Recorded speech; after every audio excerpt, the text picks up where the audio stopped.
प्रिय विद्यार्थियों, बीए भाग तृतीय के तर्क संग्रह में हमने अब तक प्रत्यक्ष प्रमाण के बारे में पढ़ा। आज हम अनुमान प्रमाण की बात करेंगे। सबसे पहले अनुमान प्रमाण क्या है लक्षण देते हैं तर्क संग्रहकार अनम भट्ट। अनुमितिकरणम अनुमानम, अनुमिति का जो करण है वो अनुमान। पिछले व्याख्यान में आपको बताया कि यथार्थ अनुभव जो है उसको प्रमा कहा जाता है, तो चार तरह की होती है, चार प्रकार की होती है: प्रत्यक्ष, अनुमिति, उपमिति और सापेक्ष। तो अनुमिति जो यथार्थ अनुभव है, प्रमा है, ठीक है, उस यथार्थ अनुभव का, उस अनुमिति का जो करण है, करण के बारे में भी आपको होता है साधारण कारणम करणम, असाधारण कारण जो है वो करण कहलाता है। तो अनुमिति का जो करण होगा, ठीक है, वो अनुमान कहलाता है। एक और परिभाषा में साथ में दी, परामर्शजन्यम ज्ञानम अनुमिति ही। अनुमिति क्या है? परामर्शजन्य ज्ञान। यथार्थ अनुभव जो अनुमिति है उसके लिए इन्होंने बताया, जैसे इन्होंने प्रत्यक्ष के लिए बताया था कि देहार्थ सन्निकर्ष जन्यम ज्ञान, देहार्थ सन्निकर्ष से ज्ञान उत्पन्न होता है वो प्रत्यक्ष है। उसी तरह से इन्होंने बताया परामर्श जन्यम ज्ञानम अनुमिति है। परामर्श जन्य जो ज्ञान है वो अनुमिति कहलाता है। यानी परामर्श से जो उत्पन्न होता है, परामर्श के द्वारा जो ज्ञान होता है वो अनुमिति कहलाता है। अब परामर्श क्या है? परामर्श की परिभाषा देते हैं, व्याप्ति विशिष्ट पक्ष धर्मता ज्ञानम परामर्श है। व्याप्ति विशिष्ट पक्ष धर्मता ज्ञान जो होता है उसे परामर्श कहा जाता है। यथा, इसी इन्होंने उदाहरण दिया, वन्य व्याप्य धूमवान अयम पर्वत है। इस पहाड़ पर धुआं है, कैसा धुआं? वन्य व्याप्य, जिसमें आग समाहित है, आग से, अग्नि से युक्त तो धूम है, उससे युक्त ये पर्वत है। इति ज्ञानम परामर्श है, यह ज्ञान परामर्श ज्ञान कहलाएगा। ठीक है। तज्जन्यम पर्वतो वन्यमान, इससे जो उत्पन्न होता है, देखिए पहाड़ पर धुआं देखा और धुएं को देखते ही अनुमान करना कि ये वैसा धुआं है जिसमें आग सांस में रहती है। ठीक है। तो तज्जन्य पर्वतो वन्यमान, उससे ये ज्ञान उत्पन्न होता है कि पर्वतो वन्यमान, पहाड़ पर आग लगी हुई है, पहाड़ पर आग है। इसी ज्ञानम अनुमिति, ये अनुमिति है। ठीक है। यत्र यत्र धूमस तत्र तत्र अग्नि साहचर्य नियमो व्याप्ति। अब उन्होंने इसमें जो परामर्श की जो परिभाषा बताई थी, इसमें बताया था कि व्याप्ति विशिष्ट पक्ष धर्मता ज्ञान को परामर्श कहा जाता है।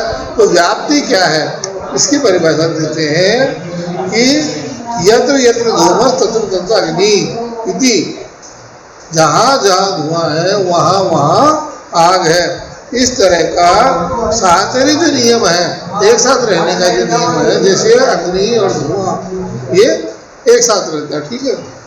तो उसे व्याप्ति कहा जाता है। साहचर्य नियम व्याप्ति। आप ये मान लीजिए कि एक साथ दो वस्तु एक साथ रहती है, ठीक है। जैसे अग्नि, हमेशा जो धुआं है वो बिना अग्नि के नहीं हो सकता। ठीक है। धुआं बिना अग्नि के नहीं हो सकता। तो ये जो साहचर्य नियम, यत्र यत्र धूमस तत्र तत्र वन्य, जहाँ धुआं है वहाँ आग है, जहाँ धुआं होता वहाँ आग जरूर होती है। तो आग और धुआं, ठीक है, धुएं के साथ साथ आग का होना, धुएं के साथ आग का होना, ये जो साहचर्य नियम है इसे व्याप्ति कहा जाता है। दूसरे ने कहा था व्याप्ति विशिष्ट पक्ष धर्मता ज्ञानम। तो पक्ष धर्मता क्या है? तो उसकी परिभाषा देते हैं, व्याप्य से पर्वतादि व्यक्तित्व पक्ष धर्मता। व्याप में जो होता है जैसे अग्नि है, वो पर्वतादि वृत्तित्व, उसका पर्वत पर होना, ये पक्ष धर्म। ठीक है,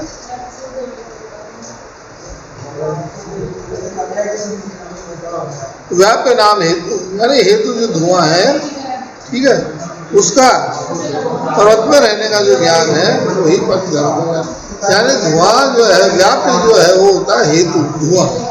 ठीक है, वो पहाड़ पर है, पर्वत पर है, उसका ज्ञान होना, ये कहलाता है पक्ष धर्म। ठीक है, हेतु का पर्वत पर होना, ये पक्ष धर्म होता है। अब अनुमान की जो है प्रकार बताते हैं। अनुमानम विविधम, अनुमान दो तरह का होता है, स्वार्थम परार्थम। स्वार्थ अनुमान और परार्थ अनुमान। स्वार्थम स्वानुमिति हेतु, स्वार्थ अनुमान तो होता है स्व अनुमिति का हेतु, अपने ही अनुमान करने का साधन, हेतु। यानी स्वयं आदमी किसी चीज का अनुमान करता है तो वो तो कहलाता है स्वार्थ अनुमान। उदाहरण देते हैं, तथा देशे स्वयं भूयो भूयो दर्शनेन, खुद आदमी, स्वयं आदमी बार बार देख करके आग को धुआं एक साथ देखता है, धुएं के साथ आग को देखता है। यत्र यत्र धूम तत्राग्नि, यानी जहाँ जहाँ धुआं होता है वहाँ वहाँ आग होती है, बार बार देखता है। इसी महान साधो व्याप्त गृहीत्वा, महानस रसोई घर इत्यादि में वो देखता है कि बार बार देखता है कि जहाँ जहाँ धुआं होता है वहाँ वहाँ आग होती है। इस व्याप्ति को ग्रहण करके उसको दिमाग में बिठा लेता है कि जहाँ धुआं होता है वहाँ आग होती है। फिर पर्वत समीपम तत्वा, किसी पहाड़ के पास गया तो वहाँ जाकर के तदगते चाहे अग्नौ संदेहान है, वहाँ पर अग्नि का संदेह, क्या आग तो नहीं है, ये संदेह करता है। तो वहाँ पर्वते धूमम पश्चिम, जब पहाड़ पर धुआं देखता है तो व्याप्ति विस्मृति, उसको वो व्याप्ति याद आ जाती है कि यत्र यत्र धूम तत्राग्नि रीति, कि जहाँ जहाँ धुआं होता है वहाँ वहाँ आग होती है। तदनंतरम, उसके बाद वन्य व्याप धूमान होता है, ये वैसा ही धुआं है जिसमें आग साथ में रहती है, और इस पहाड़ पर भी वैसा ही धुआं है। इसी ज्ञान उत्पत्ति, ये ज्ञान उत्पन्न होता है। आयमेव लिंग परामर्श उच्यते, इसे ही लिंग परामर्श कहा जाता है। लिंग कहते हैं हेतु को, परामर्श तृतीय ज्ञान। तस्मात् पर्वतो वन्यमान ज्ञान अनुभूति उत्पत्ति, इससे क्या होता है कि पहाड़ पर आग है, ये ज्ञान जिसे हम अनुभूति कहते हैं वो उत्पन्न होता है। तद एत स्वार्थ अनुमान, इसे ही स्वार्थ अनुमान। स्वार्थ अनुमान का मतलब आपने समझ लिया कि व्यक्ति जो है रसोगर इत्यादि में देखता है कि जहाँ जहाँ धुआं होता है वहाँ वहाँ आग होती है। ठीक है, ये उसके दिमाग में रहता है। अब मान लो किसी पहाड़ पर गया, वहाँ पर यहाँ कहीं आग तो नहीं है, ये उसको संदेह होता है कि पहाड़ पर आग तो लगी हुई नहीं है। तो वो अगर मान लो धुएं को देख लेता है तो धुएं को देखते ही उसके दिमाग में आती है कि मैंने देखा था कि जहाँ धुआं होता है वहाँ आग जरूर होती है। ठीक है, और इस पहाड़ पर भी वो धुआं वैसे लग रहा है जैसा मैंने देखा था कि उसके साथ आग होती है। तो उसको व्याप्ति को स्मरण करता है कि जहाँ जहाँ धुआं होता है वहाँ वहाँ आग होती है। इस पहाड़ पर भी वैसा ही धुआं दिखाई दे रहा है, तो इसका मतलब इस पहाड़ पर भी आग है। तो पर्वतो वन्यमान, इस पहाड़ पर आग है, अग्नि है, ये उसका अनुमान, ये स्वार्थ अनुमान। स्वार्थ अनुमान का मतलब है कोई भी व्यक्ति रसोई घर में इत्यादि में धुएं और अग्नि को साथ साथ देख करके जो व्याप्ति उसके दिमाग में रहती है, शासन नियम जो है उसको है ना, धुएं और आग का, तो उसके दिमाग में रहता है। और शासन नियम के साथ साथ जब वो किसी दूसरे पक्ष पे दूसरे स्थान पर जाता है, वहाँ जाकर के जैसे पहाड़ पर जाता है, वहाँ जाकर के अगर मान लो उसी चीज को देखता है तो वो अनुमान कर पाता है, खुद ही कर पाता है खुद के लिए कि यहाँ पर आग है कि नहीं। ये संदेह करता है तो वो धुआं देख लेता है तो उसको ये अनुमान हो जाता है कि यहाँ पर आग है। किस वजह से होता है? उस व्याप्ति की वजह से, व्याप्ति संबंध हो तो उसी को कहता है, कहा जाता है लिंग परामर्श हेतु का तृतीय ज्ञान। परामर्श का आपको बताया व्याप्ति सहित ज्ञान होता है, पक्षधर्म का ज्ञान होता है, वो परामर्श कहलाता है। लिंग का मतलब हेतु, इसे दो। ठीक है, ये तो हुआ स्वार्थ अनुमान। फिर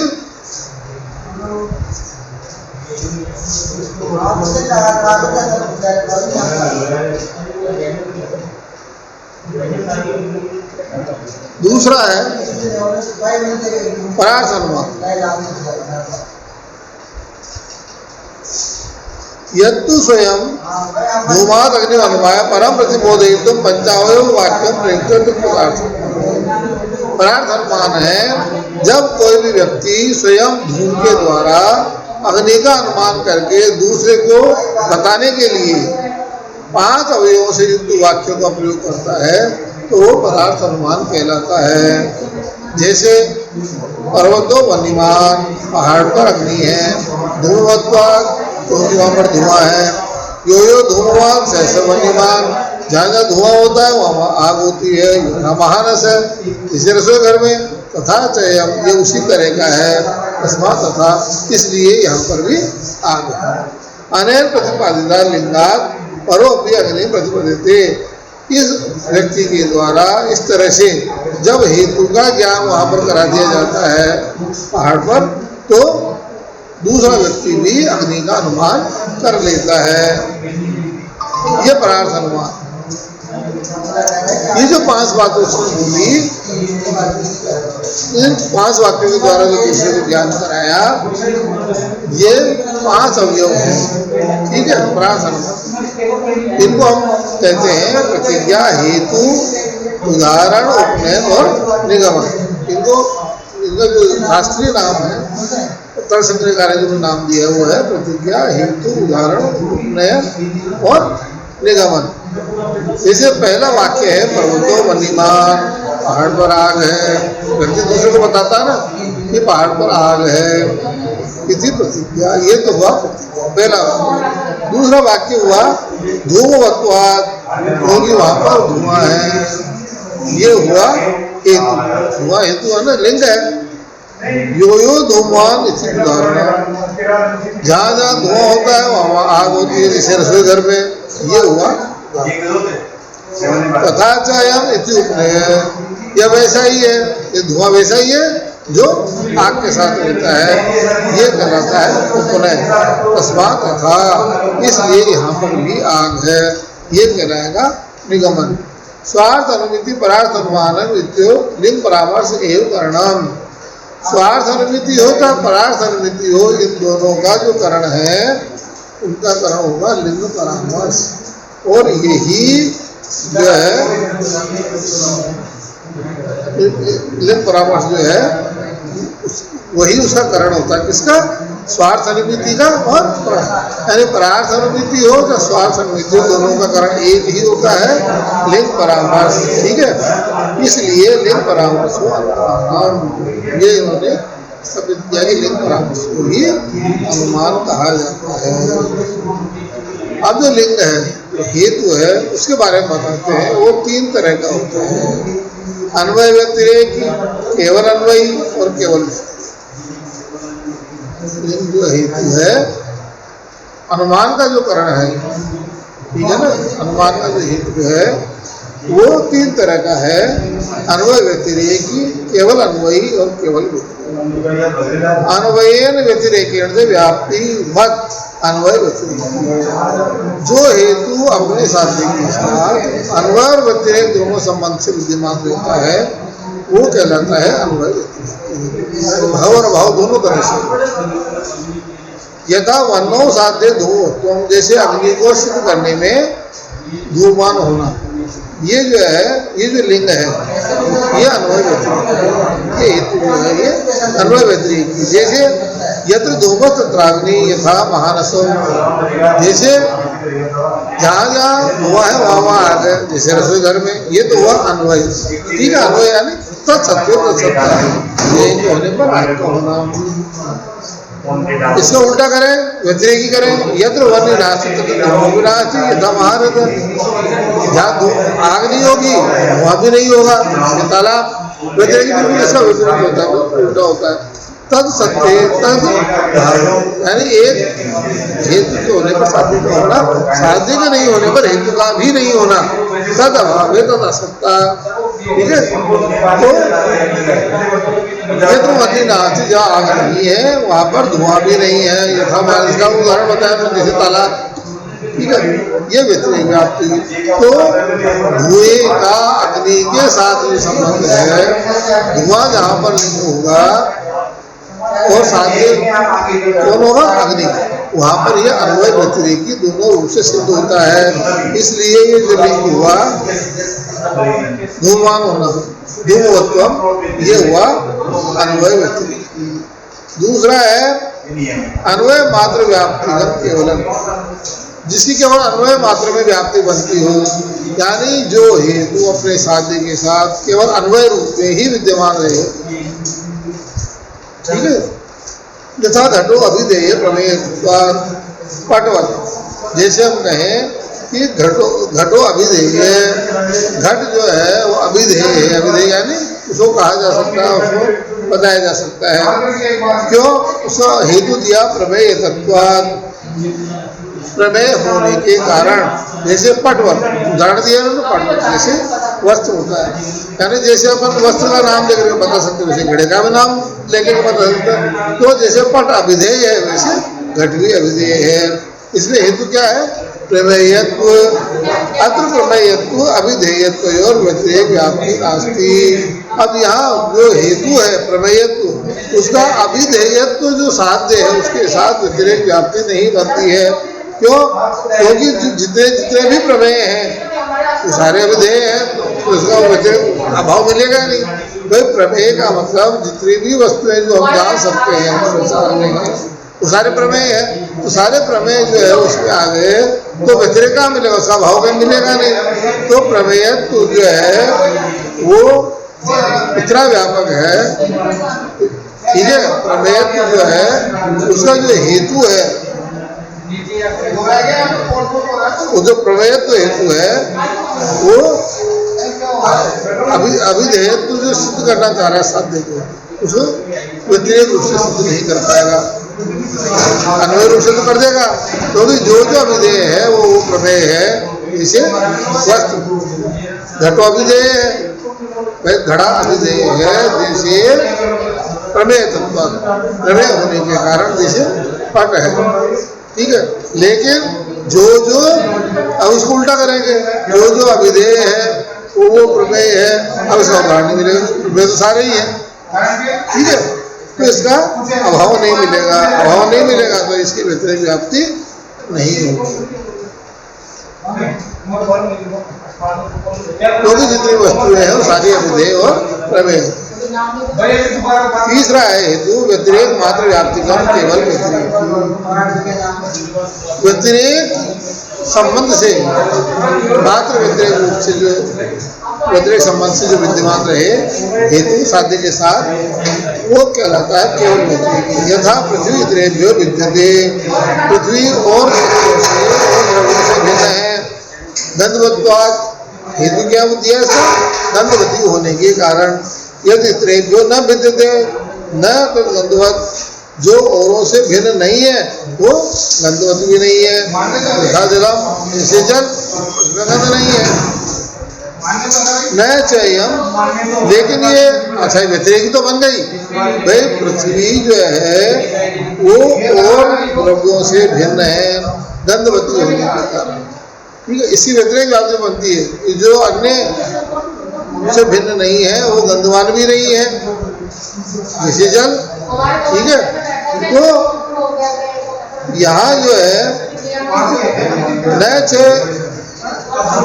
अयम तथा तस्मान, तो ये वैसा नहीं है, यानी जल जो है उसमें गंध नहीं है क्योंकि पृथ्वी तत्व नहीं।